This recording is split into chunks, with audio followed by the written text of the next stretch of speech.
tenemos el agrado de tener a Martín Ferreira. Tiene un montón de títulos, es doctor, pero bueno, es un especialista en economía internacional que nos va un poco generosamente ha venido hoy y bueno, le agradecemos desde la carrera, tanto Paz como yo, que hayas tenido tiempo para venir y comentarnos un poquito sobre este tema tan interesante que elegiste. Así que bueno, te dejo a vos. Y sobre todo en este contexto, Martín, que es importante que tiren un poco de luz. Tanta Bueno, gente habla y dice cosas que... lo que vamos a hablar hoy es algo muy simple, sintético, sobre qué son los modelos de acumulación y, y las tensiones que se han dado entre distintas opciones de modelos de acumulación y regulación del capital. Muchas veces a lo mejor ustedes lo han escuchado, y cada uno de esos modelos o de esas distintas formas de organizar la estructura económica argentina implica necesariamente una forma diferente de insertarse en el mundo. Los dos modelos que han estado en disputa a nivel estructural, porque la mampostería se pueden llamar distinto, de que Argentina se constituye como nación allá por el 1880, tienen características que se van a ir repitiendo en el tiempo y en oposición. Es decir, si nosotros definimos a partir de 1880 en adelante, estuvo vigente un modelo de acumulación y regulación del capital que en la Argentina, según gran parte de la literatura económica, se puede denominar el modelo agroexportador, que tuvo algunas características y una forma particular de inserción en el contexto internacional. Luego, a partir de 1945 hasta 1976, con distintos matices también y distintos regímenes políticos, pero a nivel económico, a nivel estructural, cómo se organizaba la economía, estuvo vigente otro modelo, con características bastante opuestas al modelo previo, que se llamó, lo podemos denominar a nivel vernáculo, si se quiere, el modelo de la ISI, es decir, el modelo de industrialización por sustitución de importaciones, que a nivel más teórico o a nivel global, muchos lo han categorizado como el Fordismo con sus distintas etapas. Y a partir de 1976 hasta el año 2001, 2002, empieza, que estuvo vigente ese modelo de renta y especulación financiera, y después vamos a ver qué significa cada una de estas cuestiones. Viene un modelo de neodesarrollismo que se puede asociar a la etapa de gestión de el gobierno de Néstor y Cristina Kirchner, y después vuelve de vuelta a un modelo de organización de la economía y de inserción al mundo totalmente opuesto al previo, al que estuvo vigente entre el 2002 y el 2015, que es el modelo que estuvo a cargo bajo la gestión de la Alianza Cambiemos. Bueno, ahí hicimos un muy rápido recorrido, cómo se manifestaron estas distintas tensiones, y vamos a ver de qué se trata o qué es o qué decimos que es un régimen de regulación y un patrón de acumulación. Bueno, yo les había traído muy poquitas filminas, solamente 5 filminas para exponer. Una filmina es la primera que yo les ponía o les sintetizaba lo más que podía el concepto de modo de regulación. Nosotros tenemos un modelo de producción y de acumulación que siempre va a estar sostenido por un conjunto de normas y de reglas que permiten mantener ese proceso de acumulación, que ya vamos a ver que es un proceso de acumulación, dentro de los límites compatibles con la cohesión social. Es decir, la generación de riqueza de un modelo de acumulación siempre va a ser viable si hay un conjunto de regulaciones económicas que habilitan a que esa excedentes que genera la acumulación pueda ser repartido de una forma y no de otra, y el conjunto de los agentes económicos, con mayor o menor agrado, lo acepta. Por más que algunos agentes económicos, algunos actores, se vean perjudicados por ese conjunto normativo que permite mantener esas formas de consumo, inversión, que habilita un patrón de acumulación. El patrón de acumulación tiene que ver entonces con las formas de distribución de los ingresos, posibilitando la estabilización en el largo plazo de modelos de inversión, consumo en formaciones sociales específicas. ¿Qué quiero decir con esto? Que un modelo de acumulación lo que va a hacer también no solamente generar riqueza. Todos sabemos que un proceso productivo, el objetivo que tiene es, a partir de un dinero inicial, transformarlo en una mercancía, y esa mercancía después se comercializa y genera un dinero primo, que son los excedentes. Bueno, esos excedentes pueden tener distintas formas de valorizar. Y acá vamos a empezar a ver esto de cómo se inserta la Argentina en distintos modelos de acumulación en el mundo.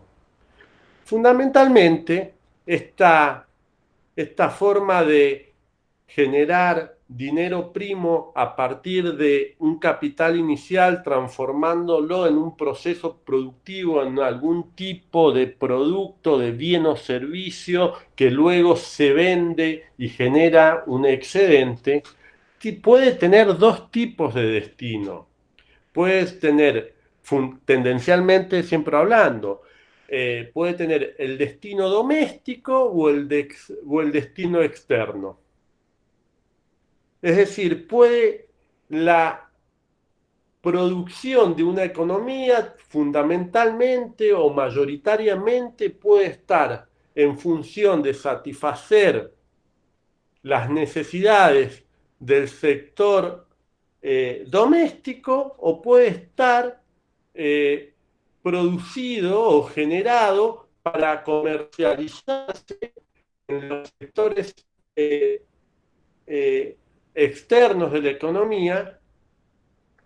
Y si predomina uno o predomina el otro, el conjunto de instituciones que tienen que mantener ese patrón de crecimiento dentro de los límites compatibles con la cohesión social, es decir, que sea aceptado por la mayoría de una sociedad, se tiene que readaptar en funciones de esas estrategias. ¿Y de qué va a depender que prime un modelo u otro modelo? En definitiva, de la dinámica social. Es decir, la economía, entonces, va a depender fuertemente de regímenes políticos que habilitan o deshabilitan algunas formas de inserción de una formación social, en este caso argentina, en el mundo de forma diferente. Entonces, veamos, en estos distintos modelos de acumulación y regulación de capital por la que Argentina ha estado transitando desde la Constitución como Estado Nacional. ¿Cómo se insertó al mundo? Bueno, en el modelo agroexportador fundamentalmente Argentina se inserta al mundo proveyendo, ofreciendo, poniendo en el comercio internacional un montón de productos primarios. Y así se va constituyendo toda una estructura productiva en función de la capacidad de transar bienes y servicios que se producen en esta tierra con el mundo. ¿Y qué tienen entonces?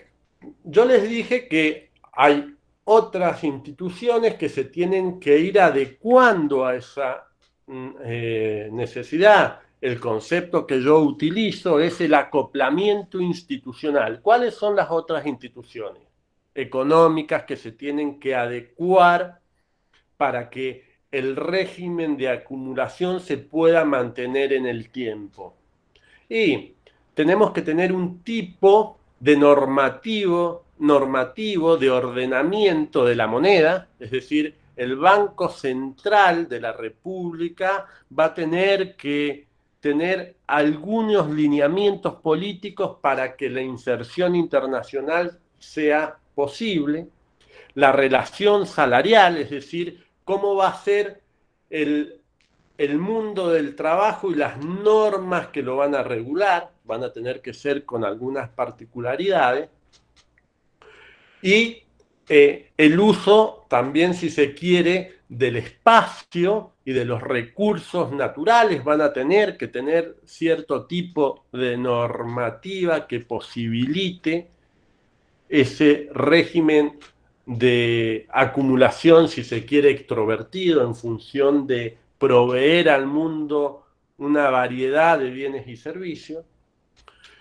Y también la competencia, es decir, las relaciones entre el capital van a tener que también tener determinado tipo de normas que habiliten o no.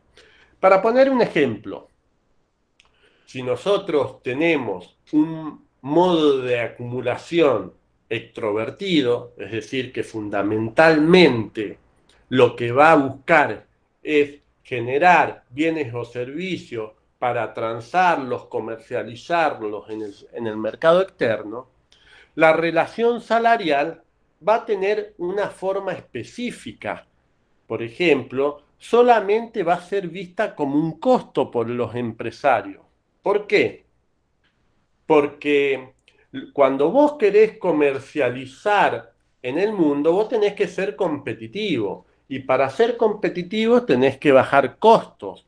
Vos le tenés que ganar, vender más barato, tener mejores productos que la competencia.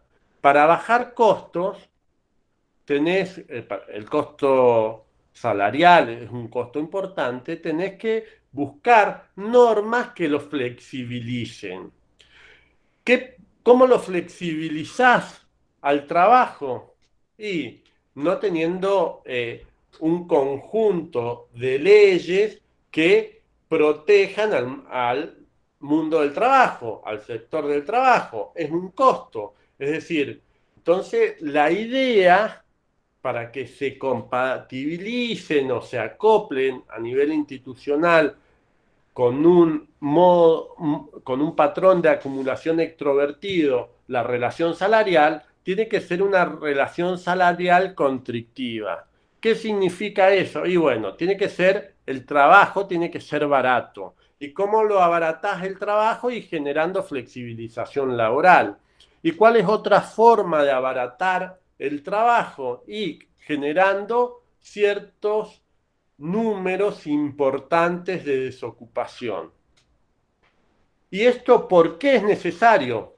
Y porque si vos tenés una demanda salarial ampliada, lo que te va a hacer es demandar parte de la producción que vos necesitas comercializar en el sector externo, te la va a demandar internamente. Y si vos tenés poca desocupación por la ley de la oferta y la demanda, el salario tiende a subir. Cuando la desocupación tiende a aumentar, el salario colectivo, el salario vital y móvil, el salario por rama empresarial, por donde lo queramos medir, tiende a tener menores ingresos generales. Es decir, ya lo vamos a ver con los precios relativos de la economía en la próxima filmina. Entonces, lo que nosotros tenemos que saber que en los regímenes extrovertidos, muy probablemente la empiria nos va a decir que los niveles de desocupación y los niveles de adquisición de bienes y servicios de la relación salarial, es decir, del conjunto de los trabajadores, va a tender a ser menor que en regímenes donde la mayor cantidad de despachos producidos van al mercado interno. ¿Y por qué cuando se modifica esta forma de inserción a nivel internacional, que la mayor cantidad de despachos van al mercado interno, también es condición sine qua non que se empiece a acoplar o a acomodar la relación salarial? Y porque cuando vos destinás la mayor cantidad de productos que vos producís en el mercado interno, no solamente vos tenés que producir barato, sino también tenés que encontrar algunos agentes que te traicionen la oferta que vos estás llevando al mercado. Es decir, la demanda efectiva, la capacidad real que tiene de compra a través del ingreso nacional disponible, se tiene que acercar a la demanda potencial. ¿Qué quiere decir esto? Que si vos producís y no, la gente no tiene el dinero para el mercado interno, perdón, y la gente no tiene el dinero necesario para adquirir lo que vos producís, se puede generar una situación de exceso, si se quiere, de oferta, y eso produce niveles de sobrestock, y cuando existen grandes niveles de sobrestock, sabemos lo que suele pasar, los precios se derrumban. Entonces, en esa situación, el salario no tiene solamente esa arista de costos, sino también tiene una arista de beneficio, que es el que tracciona la oferta que se está produciendo. Entonces, va a cambiar. ¿Qué sucede en estos procesos históricos cuando hay modelos de acumulación introvertido y por lo general la desocupación tiende a bajar? El nivel de salario suele ser más amplio. Por lo general los estados tienen lo que se llaman salarios ampliados, que es acompañamiento del salario con algún tipo de subsidios, genera paritarias que suelen ir por encima de la inflación, y generan tensiones de recalentamiento de los mercados y aparecen los procesos típicos inflacionarios. Entonces, ¿qué hace un modelo de acumulación? Determina los precios relativos de una economía. ¿Cuáles son los precios fundamentales relativos de una economía? Son tres. El tipo de cambio, que es el precio de la divisa, es decir, cómo va variando el precio, cuál es la divisa que Argentina tiene como referencia, el dólar, el precio de las tarifas y el precio de los salarios. Entonces, en los distintos modelos de acumulación que han estado presentes en la historia nacional, estos tres tipos de precios relativos se han ido moviendo de forma distinta en función de privilegiar la dinámica externa, es decir, crecer por el sector externo o crecer por el sector interno. Nosotros sabemos que uno de los objetivos de toda política económica es el crecimiento económico. Los otros dos objetivos complementarios podrían ser mantener niveles más o menos estables de inflación, y el otro es mantener niveles bajos de desempleo. Pero nosotros sabemos que los recursos económicos no son ilimitados y son escasos, entonces cuando queremos bajar la inflación, por lo general generamos desempleo, cuando bajamos el desempleo, por lo general se generan procesos inflacionarios.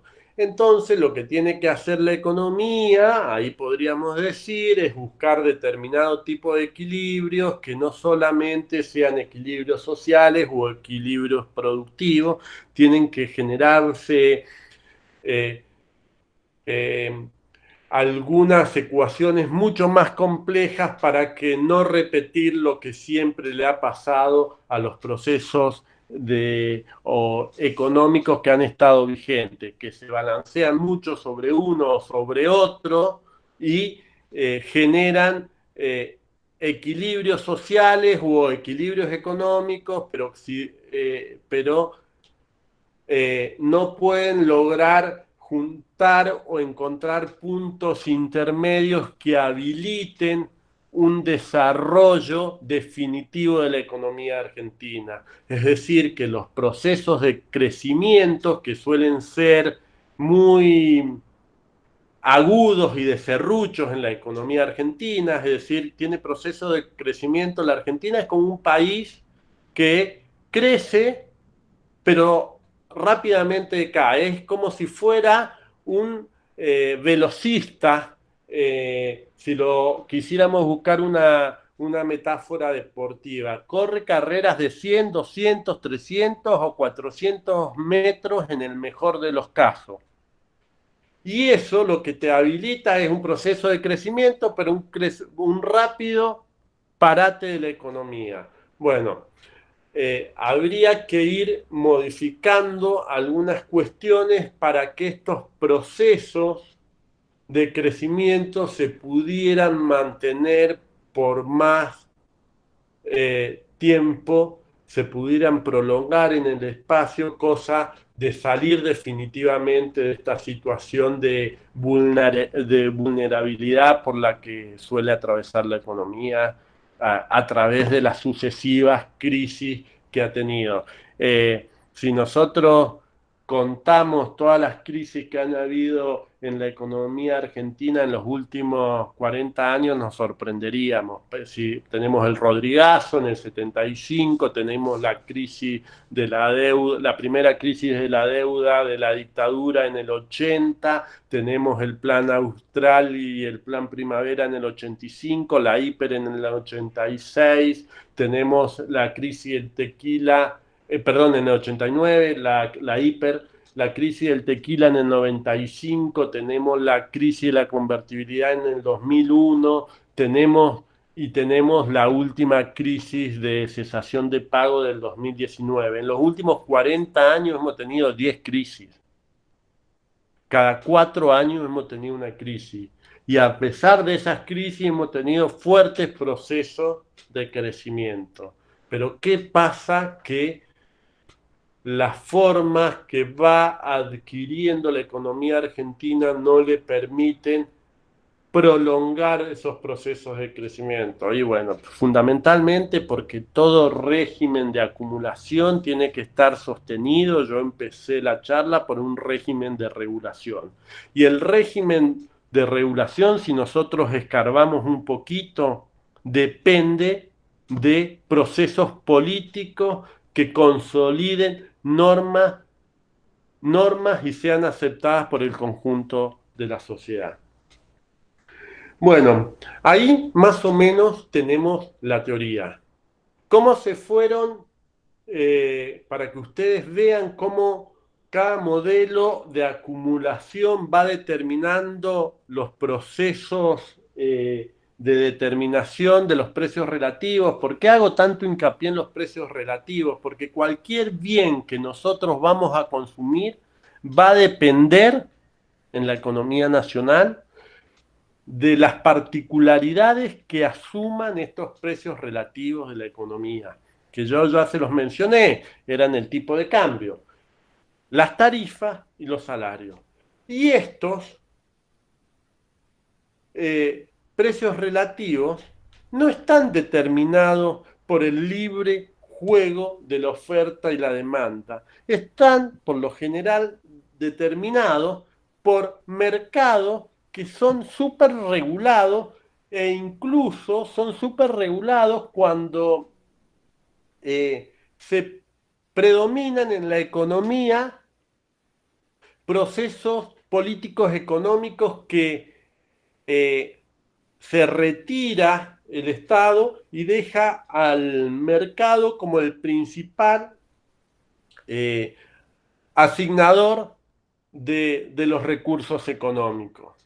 Incluso en esos momentos, en procesos de mucha liberalización de la economía, donde el Estado se retira, estos precios relativos están muy, muy regulados. Si nosotros hacemos un poquito de memoria, un muy poquito de memoria, uno de los momentos de mayor apertura en el mercado fue en la década de los 90 con la ley de convertibilidad y la reforma del Estado. Domingo Cavallo genera un proceso de desprendimiento de muchos bienes del Estado, aparecen nuevos mercados, es decir, mercados que no podían desarrollarse porque estaban bajo la órbita de la regulación o la planificación estatal, los teléfonos, YPF, aerolíneas, etcétera. Podemos nombrar muchísimos más. Se los dan al mercado. Esto sería para otra charla. Bueno, aparecen nuevos mercados, pero por ejemplo, ¿qué pasaba con el tipo de cambio? Estaba tremendamente regulado. No era la oferta y la demanda quien determinaba el precio del dólar. El precio del dólar estaba determinado por una ley que se llamaba de convertibilidad, que era una caja de transferencia donde había un peso equivalía a un dólar por ley. El Estado se sacaba la potestad de generar emisiones monetarias, y entonces la política monetaria prácticamente desaparecía, podríamos decir, porque solamente se podría haber generado mayor base monetaria y cualquiera de los circulantes si las exportaciones superaban a las importaciones. Y ya empezamos a llegar a donde yo quiero llevar la charla de hoy con dos filminas nada más. Lo que pasa que en esa etapa, por una necesidad muy fuerte de que el Estado recuperara algunos procesos de poder, porque por la devaluación había perdido una capacidad de ordenar qué sucedía al interior de sus fronteras, había perdido prácticamente la capacidad de recaudación y no tenía moneda de referencia. Acuérdense que en el 89 el país vivió una hiperinflación que hubieron más de 1500% de inflación. Era imposible tener una referencia económica en esas condiciones. Tuvo como objetivo central, y la sociedad lo apoyó en determinado sentido, cortar con el problema inflacionario. No importaba las consecuencias no deseadas que iba a traer eso. Entonces se generó un proceso de muy poca inflación a partir del año 1993 hasta el año 2000. Es decir, ¿por qué? Porque se genera un proceso de apertura de las importaciones y las exportaciones, se sacan aranceles, se genera un retraso cambiario, que quiere decir el dólar se fija al peso y era un dólar barato, podríamos decir barato según donde esté, y eso permite tener un flujo de importaciones y la estructura concentrada del mercado interno que siempre presiona cuando hay aranceles, si no bajaba los precios, se importaban. Eso hizo que desaparecieran muchas de las industrias que históricamente habían estado funcionando en la nación, fundamentalmente a partir de 1945, cuando el PBI industrial por primera vez supera al PBI agrario, y por eso podemos decir que entre el 45 y el 76 estuvimos bajo la presencia de un modelo donde la industria era el principal generador de los excedentes en la economía argentina. ¿Qué pasó con las tarifas? Y bueno, las tarifas al tener en dólar quedaron dolarizadas, entonces tenían márgenes bastante cuantiosos. Pero ¿qué pasaba? Si vos tenés un tipo de cambio atrasado, tarifas atrasadas, la producción quedaba muy poco competitiva con respecto a otras producciones de otro lado del mundo. ¿Y qué pasó por lo siguiente? Y se generó un descalabro y la capacidad productiva que tenía la nación fue quedando en situación ociosa, y eso como consecuencia generó grandes masas de desocupados. Este periodo termina en el año 2002 con el 57% de la población económicamente activa con problemas del trabajo. La desocupación abierta llegaba al 30%. ¿Qué quiere decir esto? Que 1 de cada 3 personas que estaban en condiciones de trabajar y buscaban trabajo no tenían trabajo en la Argentina. Y otro prácticamente 30% de la población tenían subocupación o sobreocupación, es decir, que no trabajaban todas las horas que querían trabajar, o lo que trabajaban no les alcanzaba para las necesidades que tenían, y por consiguiente tenían que sobreocuparse trabajando más de 50 horas semanales. ¿Qué pasó con los salarios? Y los salarios, al haber grandes masas de desocupados, inmediatamente se precariza el mundo de trabajo, y al precarizarse inmediatamente que pierden capacidad adquisitiva. Todo eso que conlleva, qué consecuencias trajo, y un mercado doméstico. Nosotros, si sabemos cómo se constituye la identidad macroeconómica básica, que es el PBI, es consumo más inversión más gasto público. Lo que tuvimos en ese periodo, lo que se llama la demanda agregada del sector doméstico, por el piso, no crecía. Y como colorario, después tampoco, como no teníamos el motor interno funcionando, tampoco podíamos exportar mucho. Lo único que exportábamos eran productos primarios. Y eso constituyó, si se quiere, la estructura, es uno de los pilares que consolidan la estructura exportadora que tenemos en la Argentina. ¿Cómo nos insertamos al mundo?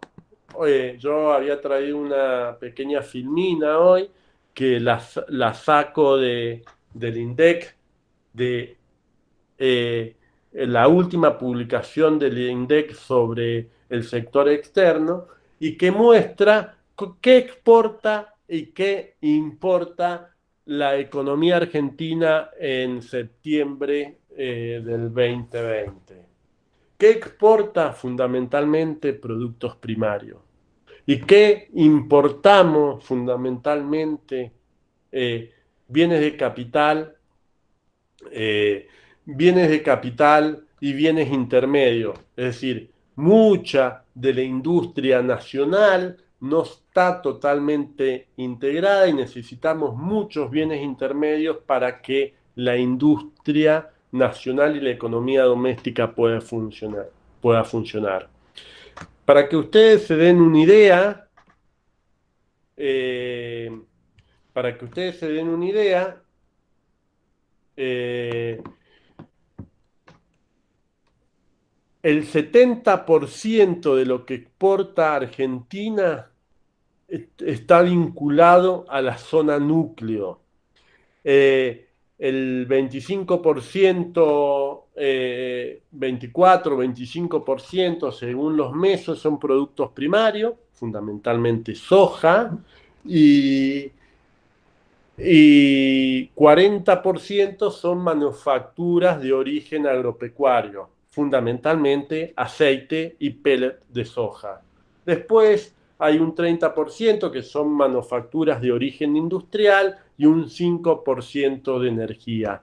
De los 500 ítems que exporta Argentina, miren qué poquitos ítems se lleva prácticamente el 100% de las exportaciones argentinas. ¿Y qué importamos nosotros? Bienes de capital, bienes intermedios, combustible, piezas y accesorios para bienes de capital, bienes de consumo y vehículos de automotores y pasajeros. Esos son los primeros rubros de las importaciones. ¿Qué podemos decir? Bueno, que Argentina tiene una estructura industrial muy importante, pero esa estructura industrial importante es excesivamente dependiente de bienes de capital y bienes intermedios. Es decir, para que la economía argentina salga de esta situación de primarización, necesita industrializarse. Pero el proceso de industrialización es altamente demandante de dólares. Y entonces ahí empieza de vuelta las tensiones de la economía argentina. Cada vez que vamos a crecer, empezamos a demandar dólares. Y cada vez que ponemos en funcionamiento el motor económico interno, empieza progresivamente a tener un freno tirado a la economía porque el sector externo empieza a demandar más dólares, y como le vendemos menos al mundo, porque los productos primarios tienen poco valor agregado, los productos de origen agropecuario, por más que sean manufacturas, valen menos que productos con mucho valor agregado y con mucho conocimiento. Los términos de las balanzas comerciales siempre terminan siendo negativas a la larga. Entramos en esa situación de dependencia de dólares, y cuando tenemos déficit hay muy pocas formas de solucionarlo. En los déficits externos no hay alternativa si no es con mayores barreras arancelarias, y entramos en tensión con algunos organismos internacionales que regulan el comercio, como puede ser la OMC, o si no, endeudando. ¿Y qué pasa cuando nos endeudamos? Y a lo largo, nosotros sabemos que si nos endeudamos es consumo actual y ahorro futuro, un ahorro excesivo a futuro. Bueno, por lo general, los endeudamientos no suelen usarse en la economía argentina en función de estimular y mejorar la estructura productiva. Si no se ponen, por lo general la historia reciente nos ha dado eso como resultado, se usan para generar ganancias extraordinarias en los sistemas financieros. Se abre el ingreso y la salida de capitales con muy pocas regulaciones y con muy poco tiempo en el país, y generan, por un sistema que se llama carry trade, que es una diferencia de tasas nacionales con las tasas internacionales, una ganancia muy rápida. Pasan por la Argentina, cambian a peso, ganan en pesos, cuando ya han ganado lo transforman en dólares, y eso nos genera después no solo problemas de torniquetes fiscales a futuro, porque el Estado tiene que empezar a achicarse para afrontar las deudas que asumió previamente, sino también ¿qué hace por el lado de la demanda interna? Le está sacando una parte importante a la demanda agregada. Y no existe economía a nivel global que funcione con cierto dinamismo cuando los estados están ajustando. Las economías más importantes del mundo tienen gastos públicos elevadísimos que los utilizan muchas veces inteligentemente en forma contracíclica y estimulan la demanda agregada, estimulan la generación de trabajo, estimulan la incorporación de valor a la producción. Para terminar, ya no sé cuánto llevo, ¿me están escuchando? ¿Va todo bien? Perfecto, perfecto. Se te escucha fuerte y claro. Yo tengo un montón de preguntas para hacerte. Espero que Bueno, los demás también. bueno, vamos en esa. Para terminar, yo les quería mostrar cómo, es una lástima que no le pueda compartir la filmina, cómo han sido las exportaciones y las importaciones. Después, si querés, nos la pasás, Martín. Y Bueno, nosotros se las pasamos ya a se los las pasé a asistentes. Alejandra. Alejandra las tiene. Eh, ¿Cómo son las exportaciones? Las importaciones de Argentina en millones de dólares entre enero del 2013 y septiembre del 2020. Y lo que nosotros y ustedes van a poder observar, estos son datos del INDEC, es un INDEC que no está cuestionado en esta época, me parece que uno de los mayores aciertos y uno de los pocos que tuvo la economía, la gestión de Alianza Cambiemos, a mi forma de entender y de donde yo me posiciono, fue la normativización y el poner en valor el Instituto de Generación de Datos y Estadísticas del Ministerio de Economía, que es el INDEC. Lo que vemos es que la Argentina tiene una oscilación muy grande entre las exportaciones y las importaciones. Y por lo general, cuando hay procesos de crecimiento económico, vienen precedidos por un momento de superávit comercial y esa plata es lo que pone, es como podríamos decir, el combustible o la energía que necesita el sector industrial, si se quiere, o el sector también vinculado a las exportaciones primarias, vinculados a la zona núcleo, para ponerse vigoroso y crecer mucho. Pero, ¿qué pasó?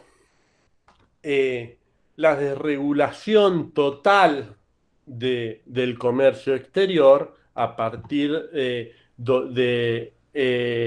el 2016 generó rápidamente una situación de desequilibrio externo que, que llevó a que la Argentina, por un lado, se tuviera que endeudar, pero por otro lado, muy importante, que es tan eh, perjudicial como endeudarse, llegó a una situación de que tuvo que frenar el proceso de poner en funcionamiento el conjunto de los factores productivos que tiene una economía. Entonces, al frenar la economía, ¿qué pasó? Se generaron saldos exportables de vuelta, no porque las exportaciones argentinas hayan mejorado en calidad o en cantidad o mejoraron los precios. Si nosotros vemos, a partir del 2019 de vuelta volvemos a tener saldos exportables, pero no se deben a recuperar los niveles de exportación que había tenido la economía en el año 2013, 2014, 2015, que llevaban, que estaban alrededor de los 80.000 millones de dólares. Llegamos a exportación y teníamos saldos saldos bastante comerciales bastante importantes. Llegamos a tener exportaciones que cayeron en un 30% las exportaciones argentinas, pero cayeron tanto las exportaciones argentinas que en un momento se modificaron de vuelta los precios relativos de la economía. ¿Y cuál fue el precio relativo que más se modificó? Y la divisa pegó un salto devaluatorio muy importante, pasó, ¿se acuerdan ustedes al ministro de Economía Prat que decía que si hacían las cosas bien, el dólar iba a estar alrededor de 12 pesos y si hacían mal alrededor de 16? Bueno, terminó en 70 pesos. Se multiplicó por 7 veces. Ese cambio, ese salto tan brusco de la moneda, lo que implicó también es un cambio en la capacidad. Los salarios no acompañaron ese proceso devaluatorio y el proceso inflacionario que generó la devaluación por pass-through. ¿Qué es esto, pass-through? Y que nosotros recién yo les decía que mucho de lo que la industria argentina produce tiene insumos intermedios extranjeros.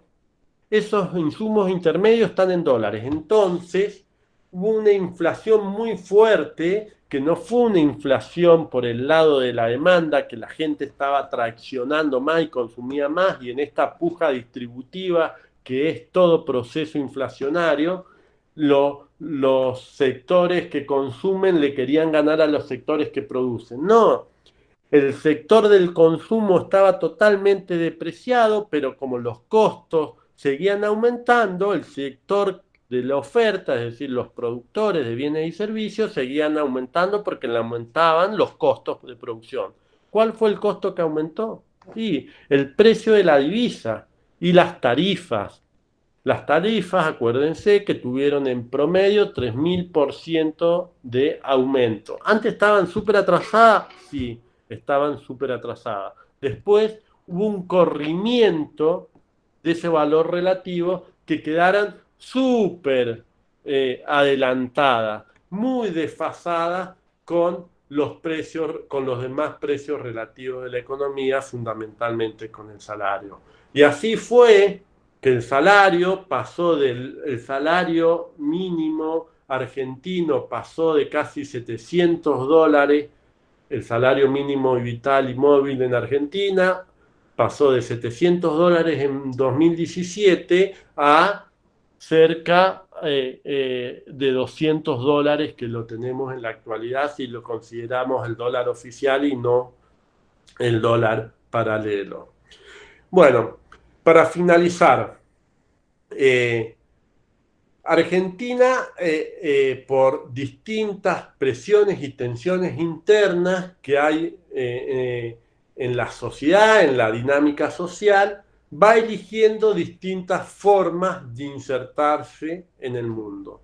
Todas las formas de insertarse en el mundo han sido inconclusas. Ninguna ha logrado pasar de un proceso de crecimiento a un proceso de desarrollo. Para que suceda eso hay que densificar la estructura social nacional.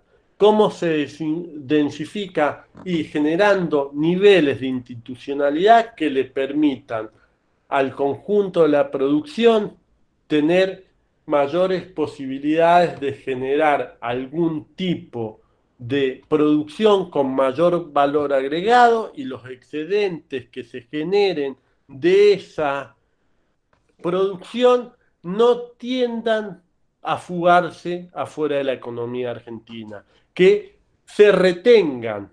Eso solo se puede hacer si hay un conjunto normativo que les habilite a los agentes económicos y les convenga, los habilite por el lado de la coerción y por el lado del beneficio para que parte importante de los excedentes se reinvierta en la economía doméstica y no fugue como ha estado pasando históricamente en los últimos 40 años.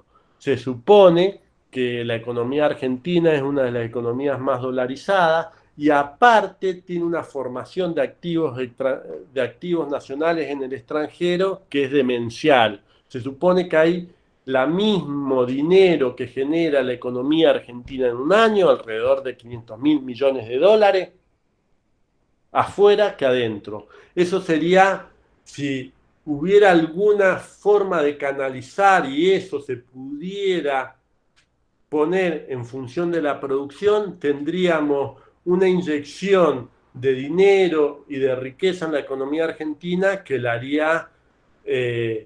haría mostrar una cara muy diferente a las que ha venido mostrando hasta ahora, por lo menos en la historia reciente de los últimos años, de cómo se ha ido desenvolviendo, perdón. Bueno, yo con esto cierro y quedo a ver si le puedo responder y saldar algún tipo de dudas que haya generado la exposición.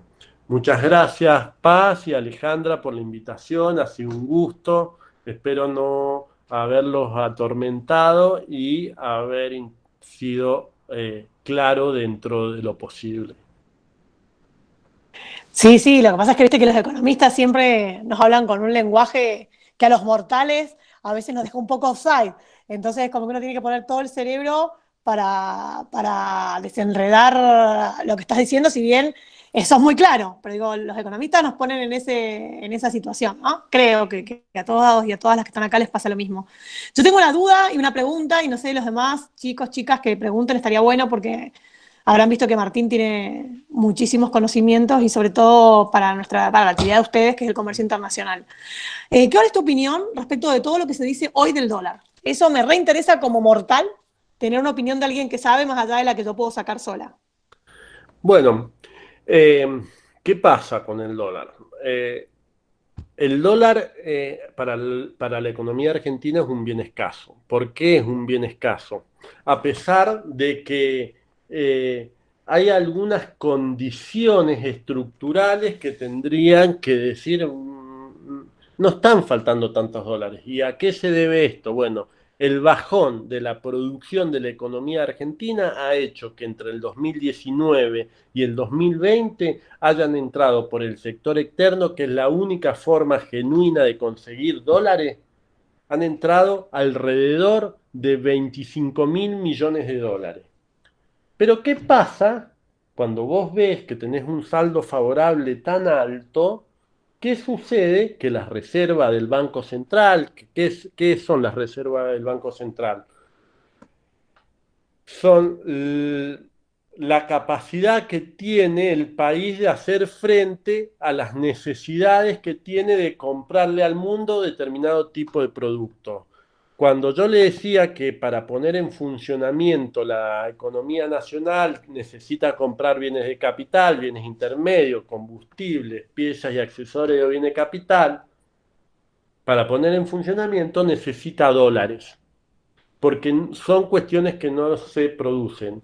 ¿Y de dónde salen esos dólares? Bueno, salen de lo que nosotros lo vendemos al mundo o si no de las deudas que vamos tomando. Entonces, ¿qué ha pasado? Tenemos un superávit comercial bastante alto, pero ¿por qué hay tanta presión sobre el dólar? ¿Por qué?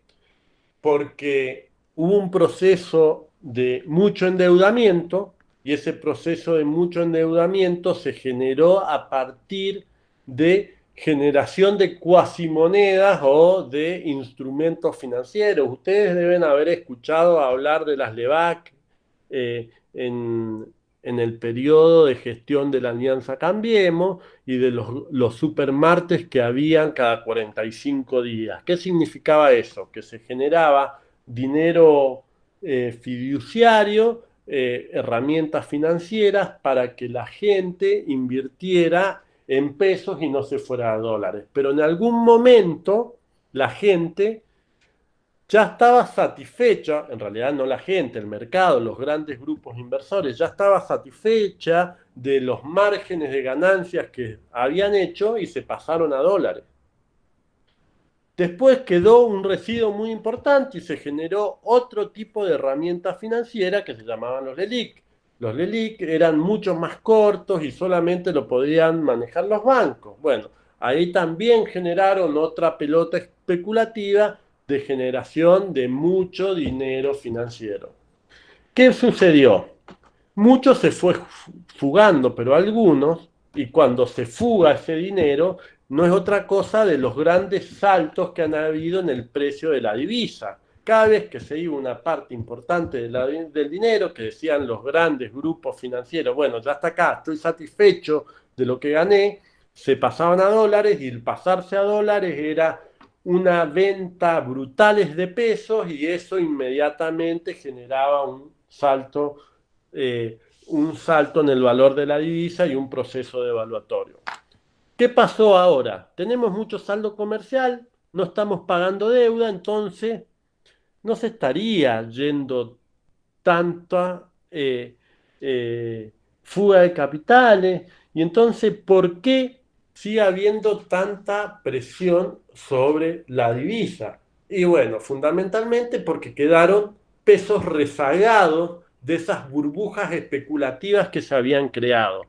Y esas burbujas especulativas, como ahora hay control de cambio, y no podían comprar todos los dólares que querían, si iban a los dólares financieros, que era contado con liqui, o al mercado negro. Y generaban una brecha brutal entre el dólar oficial, que es el que todos los importadores van a ir a comprar dólares para comprar, insisto de vuelta, bienes de capital, bienes intermedios, combustibles, etcétera, etcétera. Compran a un dólar oficial. Pero los mortales, como vos decías, Paz, no nos permitían, porque hay control de cambio, no nos permitían comprar dólares según nuestros ahorros. Entonces, ¿qué pasa? Empieza a aparecer un mercado paralelo que tiene ahorros y la poca cantidad de dólares circulantes que hay se va por las nubes. ¿Y por qué se va por las nubes? No solamente porque hay pocos dólares y encima no hay oferta de dólares nueva. ¿Por qué?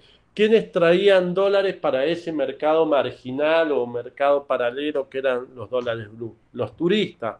Tenemos una situación de pandemia que no hay un turista que trae dólares para cambiarlo en el en el mercado paralelo y por lo menos estimular un poco eh, la oferta. Entonces se generó mucha presión y que llevó a quienes tenían la posibilidad de eh, ofrecer dólares al mercado a guardárselos. ¿Quiénes eran los exportadores? ¿Quiénes son los? Porque nosotros dijimos, ¿quiénes son los exportadores en Argentina? Que el 70% de las exportaciones argentinas, solamente para que ustedes vean, en septiembre hay 3.000 millones de dólares exportados por el complejo de los agronegocios argentinos. En septiembre, 3.000 millones de dólares. ¿Y por qué si hay 3.000 millones de dólares que se han vendido al mundo no se ven reflejados en el Banco Central aumentando sus existencias y pudiendo bajar los dólares? Porque las operaciones comerciales no se finalizan cuando se vende, sino cuando se cobran. ¿Y qué estaban haciendo muchos exportadores? Generando una presión devaluatoria, no liquidando las divisas de las exportaciones que ellos han vendido. Entonces, eso generó un caldo de cultivo y mucha presión sobre el dólar que lo llevó a generar esto que hasta hace 10 días atrás parecía que no tenía techo y por algunas medidas muy fuertes económicas que se han tomado, que son pro mercado, no son de la heterodoxia económica, que es lo que se suele asociar gobiernos peronistas más heterodoxos, gobiernos no peronistas más ortodoxos. Se han tomado algún tipo de medidas pro mercado, le han dado señales al mercado y eso ha hecho que se desinfle mucho por cuestiones estructurales. ¿Cuáles son las cuestiones estructurales? Fundamentalmente que hay control de cambio, es decir, que no podés comprar los dólares que quieras y fugarlo. Fundamentalmente que tenés superávit comercial muy alto, es decir, que le estamos vendiendo más al mundo que comprando. Y tercero, hay otras cuestiones que la Argentina está muy barata ya en dólares.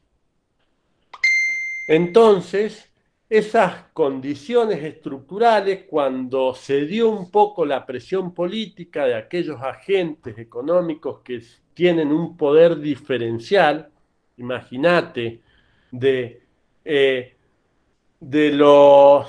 ya te digo bien cuánto, de los 4.700 millones de dólares que portó la Argentina, es decir, ponerle 5.000, 3.000 los exporta el campo.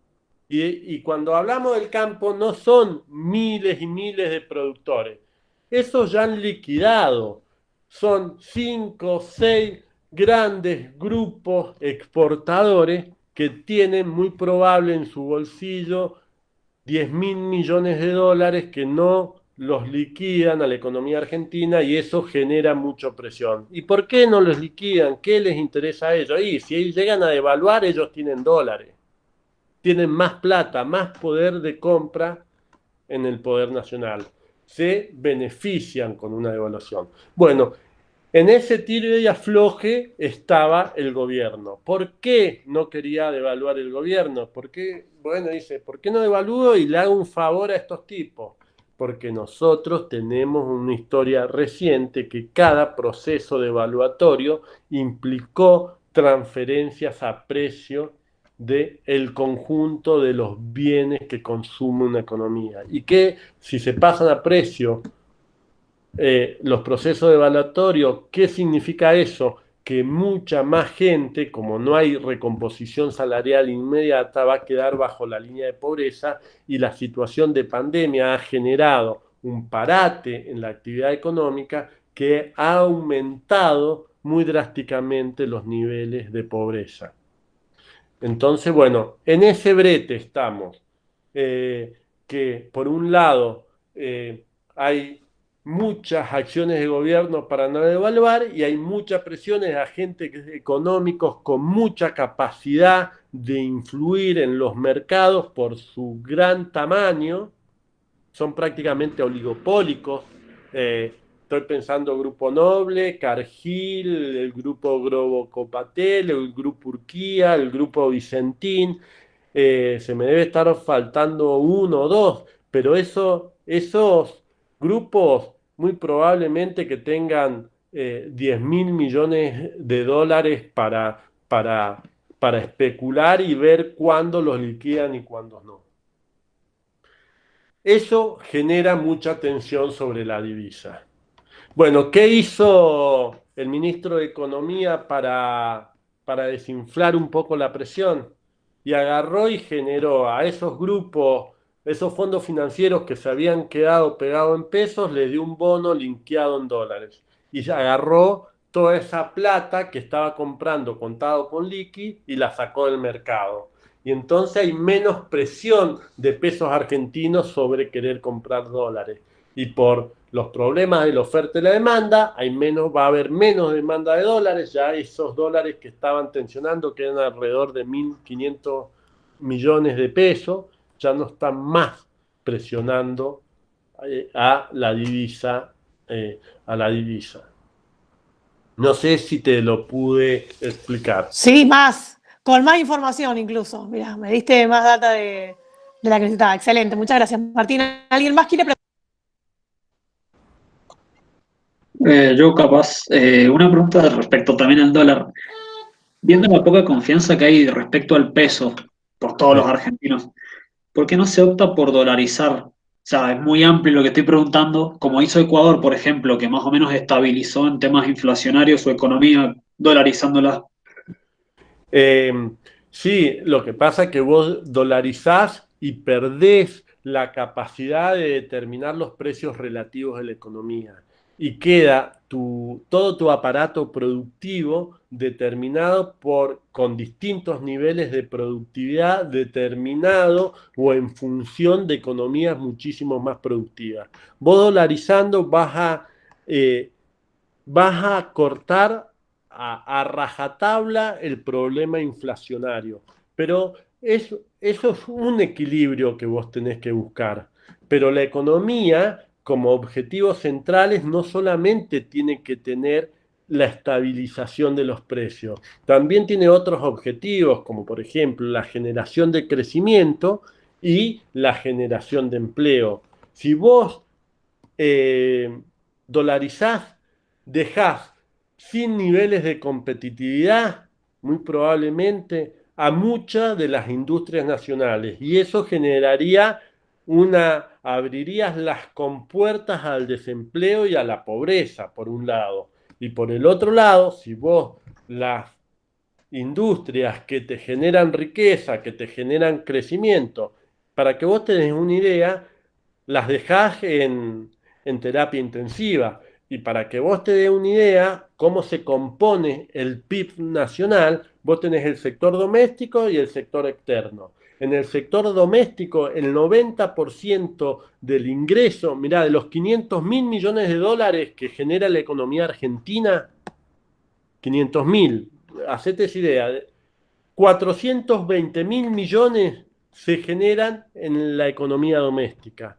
Si vos la dejás en terapia intensiva, la caída económica, el remedio de no tener procesos inflacionarios y de manejarlos y buscar los equilibrios va a ser peor que la enfermedad que tenés. Generarías un problema, un desequilibrio económico tan grande para el conjunto de la industria que muchas de las empresas desaparecerían y con ella los niveles de trabajos de desocupación se irían a las nubes y los niveles de pobreza serían escandalosos. Si ya tenemos niveles que son bastante prohibitivos para una economía, para una sociedad que quiere ser integrada, imagínate si dejás sin competitividad la economía. Eh,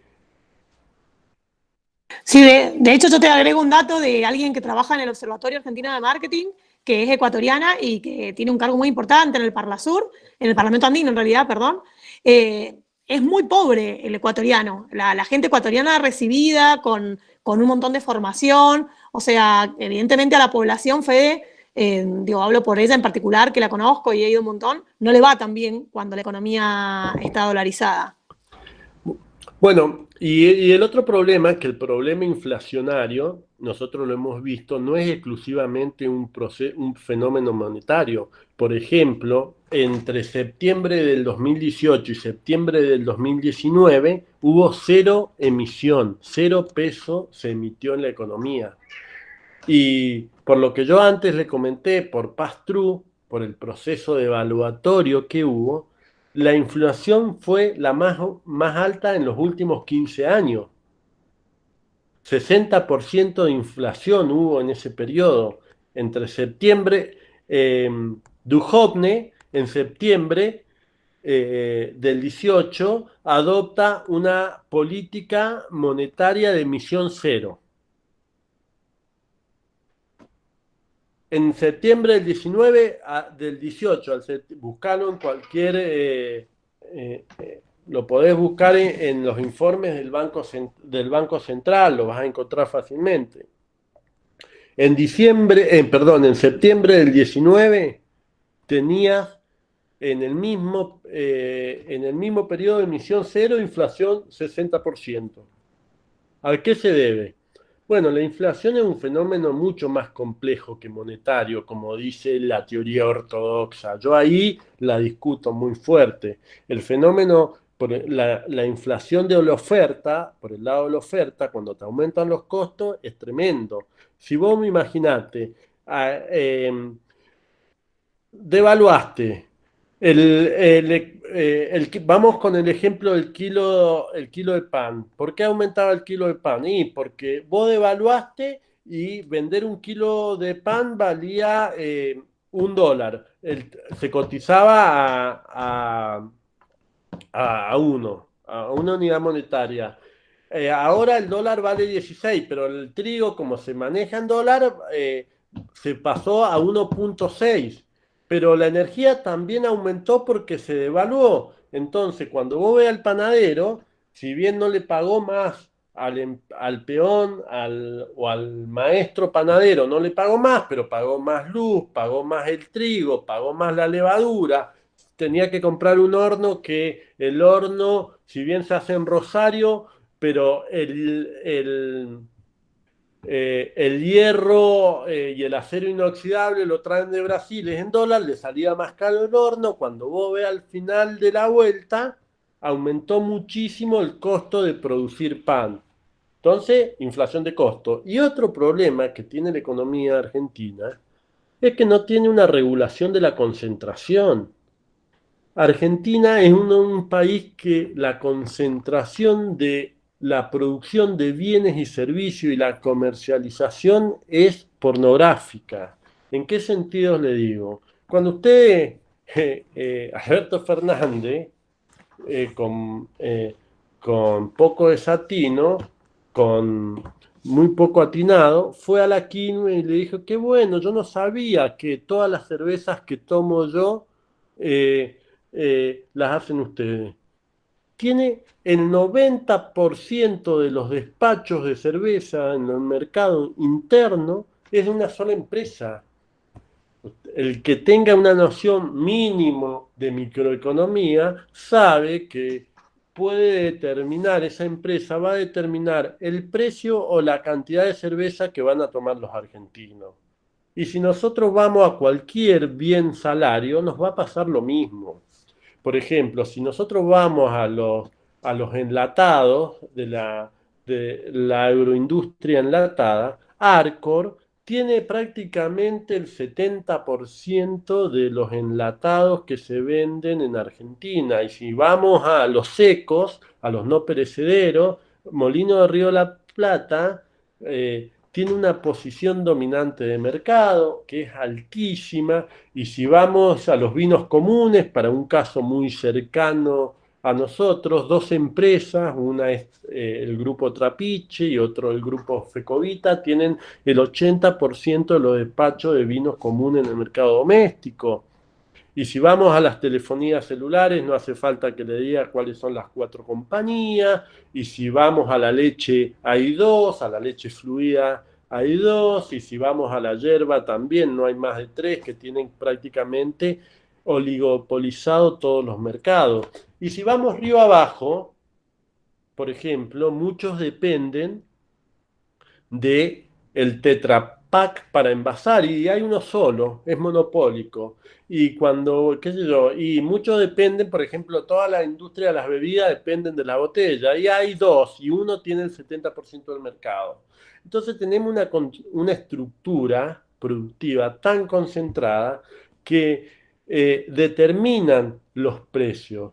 Y entonces hay un poquito de eh, ampliación del sistema monetario, que es lo que pone en circulación la economía, y estos tipos de atrás te vienen pegando palazos.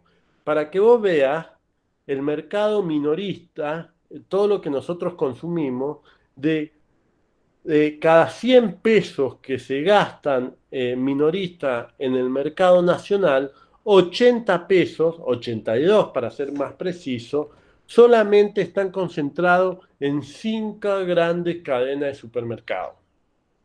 Es decir, de cada 100 pesos que gastan los argentinos, es una locura. Y eso está 82, se lo dejan 5 grandes cadenas de supermercados. Entonces tienen un poder de, de determinación de los precios de la economía que es brutal. Y no hay ningún tipo de regulación que les ponga un límite. Y esto no lo hacen las economías socialistas, qué sé yo.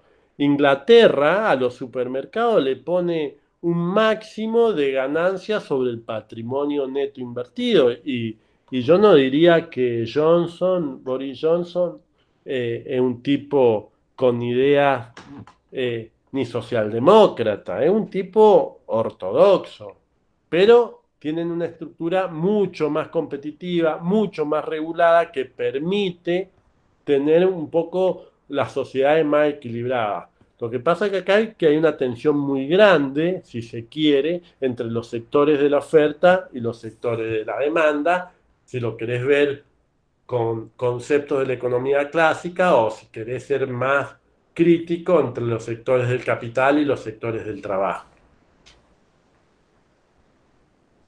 Genial, Martín, si podés prenderte la luz, que has quedado a oscuras, tipo sí. fantasma, Perdón. porque te concentraste. Había una pregunta muy buena que me hicieron, que yo le respondí a todo el chat, pero que sería bueno que se la hagan, que me pareció muy buena.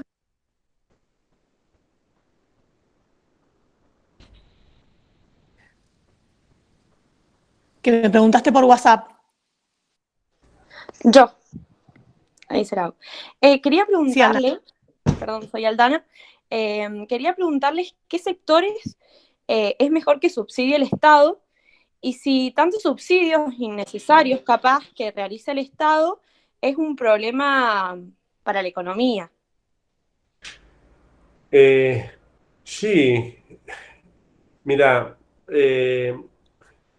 yo creo que han habido,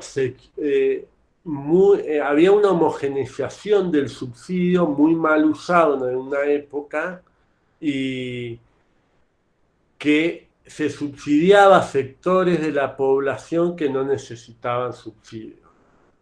Y si vos subsidiás, está en función de generar lo que se llama un salario ampliado, es decir, mejorar el ingreso nacional disponible. Y eso está en función de dinamizar la demanda interna o el mercado doméstico. Cuando vos tenés subsidios que son parejos y le estás regalando prácticamente a sectores sociales que pagar un servicio no les modifica sus ingresos, estás dilapidando y usando mal los recursos del Estado. Yo creo que hay industrias estratégicas que necesitan determinado tipo de subsidios para que se equiparen a otros y sean competitivas, y lo que necesitamos es generar algunos tipos de equilibrio que son fundamentales para romper con esta dinámica de serrucho que tiene la economía argentina entre etapas de crecimiento y etapas de crisis tan rápida, y intentar generar un proceso de crecimiento prolongado en el tiempo, a lo mejor no tan pronunciado, pero sí más sostenido en el tiempo. Y para eso lo que necesitas es evitar que aparezcan las famosas crisis de restricción externa. Las crisis de restricción externa no son otra cosa que la aparición de grandes déficits comerciales. ¿Y cómo haces eso? Y estimulando o subsidiando o promoviendo por el lado de la oferta aquellas industrias que, si bien despachan al mercado interno, pero que tienen capacidades de salir a competir al mundo y traer divisas. ¿Qué sé yo? Hay que generar y dar la posibilidad y estimular que muchas de las producciones locales ganen mercados internacionales. Y eso te va a dar el aire necesario, que no es otra cosa que los dólares, que son condición sine qua non para que para que la economía nacional, porque es muy dependiente de bienes intermedios foráneos, hasta que se pudiera integrar en un momento ideal, deje de demandar de dólares para poder funcionar. Entonces, ¿cómo hay que hacer? Y bueno, hay que buscar entre equilibrios productivos y equilibrios sociales, porque si no el país no es viable. Y los regímenes, como yo empecé, de acumulación, que es cómo se determinan y cómo se distribuyen los distintos agentes económicos y determina ganadores y perdedores, no se puede consolidar en el tiempo, porque hay tanta malestar que la cohesión social no habilita a mantener un régimen de consumo, inversión de consumo, inversión y gasto en el tiempo. Bien, muchas gracias. Discúlpenme, pero en 5 minutos entro a una reunión, así que si me hacen una última No, igual los pregunta. chicos y las chicas ya tienen que terminar también porque tienen parcial. O sea que si hay alguna pregunta más, la hacemos y si no, lo liberamos a Martín. Bueno, parecería que no hay más. Bueno, Martín, agradecidísimos de tu tiempo, de tus conocimientos y Muchas de la gracias, época del Nora. año en la que te animaste a disponer de tu tiempo y de tus conocimientos. Ahí te están agradeciendo por el chat, Valen, Bueno, y otras muchísimas personas. Igual gracias esto a va a quedar ustedes. grabado y la intención es difundirlo porque es muy rico que alguien pueda explicar cuestiones complejas en términos, todo lo simple que se puede, ¿no? Porque no se puede hacer siempre simple lo complejo, pero se puede hacer un poco menos complejo.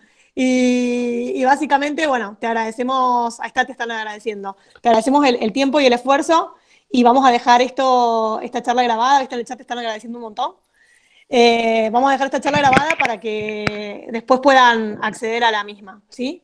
Bueno, encantado. Muchas gracias y a disposición. Cuando necesiten, Muchas gracias, Martín. hacemos una segunda vuelta. Que estén bien. Hasta luego. Bueno, muchísimas gracias. Un beso grande. A ustedes. Gracias.